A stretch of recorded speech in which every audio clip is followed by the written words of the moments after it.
Let's tackle these percentage word problems. It's not going to be as hard as you might think. First of all, you've got a basic formula for percentage problems. The part is equal to the percentage times the whole. There's three different versions of this that are derived just by manipulation, by dividing both sides by a number, multiplying just your steps to solving an equation. That's what's used. And you come up with these three different versions. Why do you need three versions? Well, let's just look at a sample of a percentage situation. 2 is 5% of 40. 2 is your part, 5 is your percentage, and 40 would be your whole. So there's three elements to each one of these situations. Any one of the three elements could be missing. You could be missing the part, you could be missing the percentage, or you could be missing the whole. Whichever one you're missing would determine which formula you're going to use. If the part was missing, if they ask you what is 5% of 40, then you would plug it into this formula. If your percentage was missing, you'd plug it into this formula. Now, I don't have the brain power to memorize three different formulas for one small concept, and I don't have the time to derive the formula every time. So I have another way that I'm going to show you that you can use to solve these problems. Okay, you don't even have to memorize a formula. You're going to use some techniques that we've already learned in solving equations. Okay, so let's look at a few examples and I'll show you how this is going to work. Okay, so let's look at these three examples.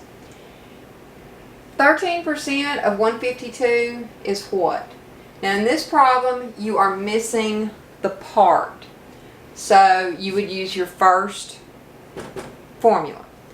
60% of what is 2? Now in this one you're missing the whole. So if you want to use one of these formulas, you'd need to grab this one because whole, or W, is over here by itself. And then on the last one you're missing the percentage. So if you wanted to go the formula route, you're going to use this.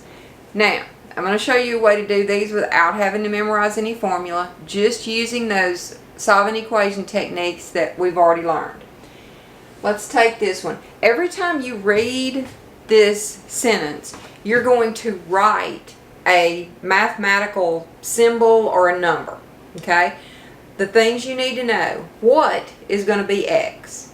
Is means equals, of means times, and anytime you have a percent, you're going to need to change it to a decimal. It's as simple as that. So let's just write 13%. I'm going to change that to a decimal by moving the decimal over 2 places. So now I've got 0.13. Of means times. 152, just going to write it like it is. Is means equal, and what is my X. Now I have an equation. So for this one, all I'm going to need to do to solve it is multiply 0.13 times 152, and I have my answer. Okay? Now let's see how it works on this one. Once again, 60%, I'm going to change that to a decimal. So I've got 0.60. Of means times. What is my X? Is equals 2. Now if I wanted to solve this, what you actually have here is 0.60x equals 2. So you would just divide both sides by 0.60, and that's going to tell you what your answer is. Now let's look at this one. What percentage? Well, there's my X first off. Of means times, and I'll use a dot so that a multiplication X doesn't get confused with my variable X. 106 is equals 69. And then solving this one, I could clean it up if I want to. That would be 106x equals 69. You divide both sides. You're going to get a decimal answer.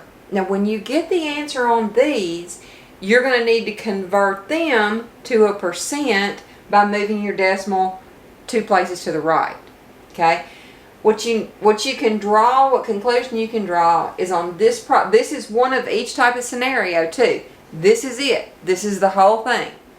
So, this one I had to change a percent to a decimal. This one I had to change a percent to a decimal. This one I did not change a percent to a decimal to get the equation. So when I get my answer, I'm going to change it then. So every situation requires that you change that percent to decimal or decimal to percent at some point. So if you didn't do it within your problem, then you're going to do it before you get your final answer. We got the computation stage out of the way.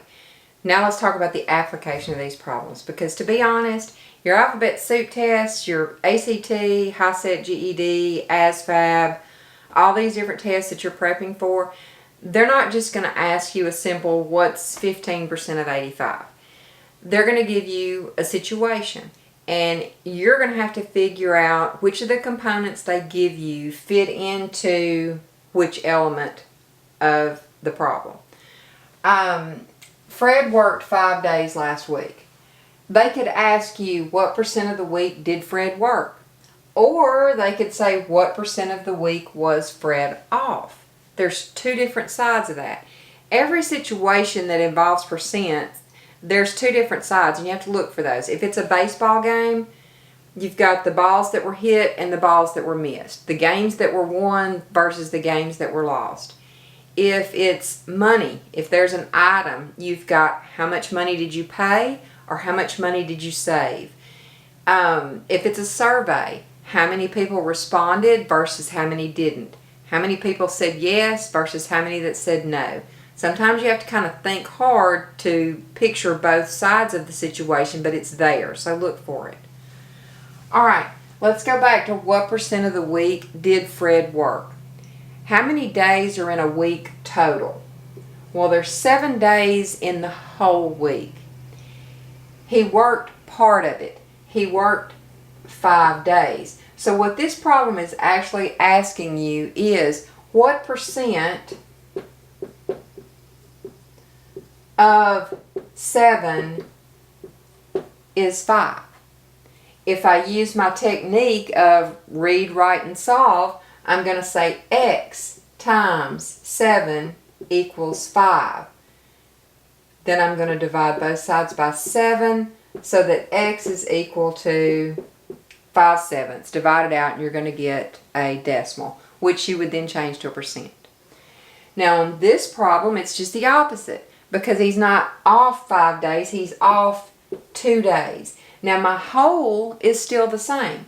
There's still 7 total days in the week, and I'm still looking for that percentage. Okay? So as far as a word sentence, what I'm looking for is what percent of 7 is 2 this time. So it's going to be a different answer depending on what question they ask you. Okay? Be looking for that in your application problems. Let's look at another application example. Paul bought a drill for 15% off the regular price. He paid $32.89. What was the regular price? And it says round off to the nearest cent. Okay.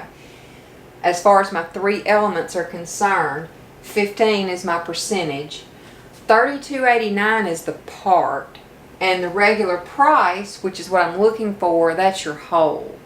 Now if I were to restructure this into a mathematical sentence, what it's asking me for is $32.89 is 15% of what? So when I go through here and I just read and write, I've got 32.89 equals 0.15x. Then I would divide both sides by 0.15.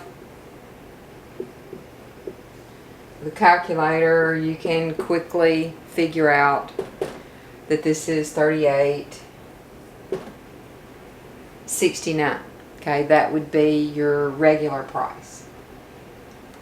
Okay, this last topic I want to cover with you is because I've seen a problem like this on quite a few sample practice test here lately. And it's not hard. It's a conclusion you have to come to with a lot of practice. And we just don't always practice these problems enough to draw this conclusion.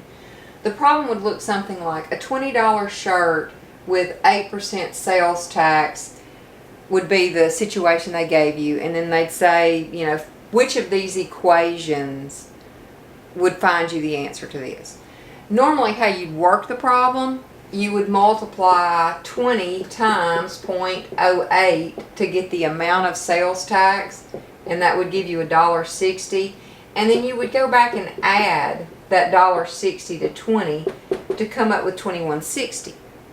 Well, if you notice, that's not any of your choices over here. But when you look at these three choices, let's compare it to what you actually did. You didn't just multiply 20 times 0.08, and you didn't just add 20 to 0.08. So all you're left is something that looks like this. Well, how can that possibly be the right answer? But if you look at think about what you did over here.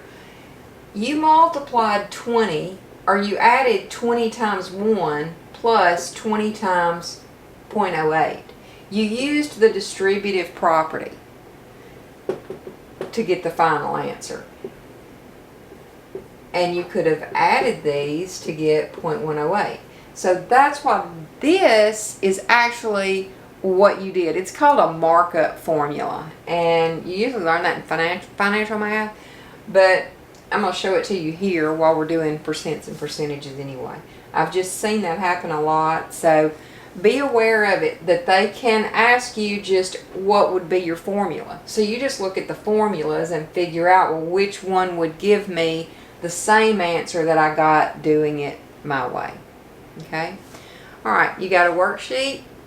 If you're not in class and your teacher didn't give you the worksheet, then there's a link down in the description. You can click on that, snag yourself a worksheet, and work the problems. All of these problems are so important. Please concentrate on them. The ones that you get incorrect, please go back and try to figure out why you missed that. Ask. I'll be happy to help you if I can. I know your teacher will be happy to explain it. So, thanks for watching. Y'all were great. And I'll see you right back here next time. Bye.